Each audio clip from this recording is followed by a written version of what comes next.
இனி டிவிகே பிரச்சாரத்துக்கு போலீஸ் பாதுகாப்பு தேவையில்லை, மக்கள் பவுன்சர் படை இருக்கு. வேலூர்ல நடக்க இருந்த டிவிகே பிரச்சாரம் காவல்துறை நீதிமன்ற அனுமதி கிடைக்காதனால சேலம் பிப்ரவரி 13 டிவிகே நிர்வாகிகள் மட்டும் கலந்துக்கிற மாதிரி ஒரு மீட்டிங் ஒன்று நடக்க போகுது. அந்த மீட்டிங்க்கு போலீஸ் நிறைய ரெஸ்ட்ரிக்ஷன் போட்டிருக்காங்க. இருந்தாலும் கடலமுத்து ரொம்ப ஸ்ட்ரிக்ட்பா. அந்த மீட்டிங்க்கு டிவிகேல இருந்து 5000 நிர்வாகிகள் மட்டும் தான் கலந்துக்கணும். அப்புறம் மக்கள் கலந்துக்கிறதுக்கு அனுமதி இல்ல. சோ சேலம் தளபதி ஃபேன்ஸுக்கு ஏமாற்றம் தான். அத வேற ஞாபகப்படுத்திட்டீங்க.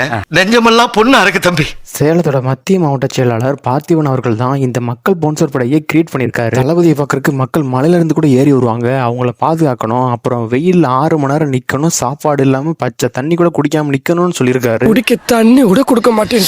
மக்கள் யாரும் வரக்கூடாதுன்னு சொல்லியிருக்காங்க. ஆனாலும் மக்கள் கண்டிப்பா தளபதியை பார்க்கறதுக்கு வரதான் செய்வாங்க. வந்தாதான் தளபதிக்கு மாசு, வரலன்னா தளபதிக்கு லாஸ். இந்த மக்கள் பவுன்சர் படை என்ன செய்வாங்கன்னா, மக்கள் யாராவது வந்து டிவிகே நிர்வாகிகளுக்கு இடையூறு பண்ணாங்கன்னா அவங்களுக்கு பாதுகாப்பு கூறதான் இவங்க வேலையே. அப்புறம் மக்கள் வந்து கும்பல் கும்பலா நின்னாங்கன்னா அவங்கள களைச்சு விடுவாங்க. முதல்ல எல்லாத்தையும் கலைக்கணும்.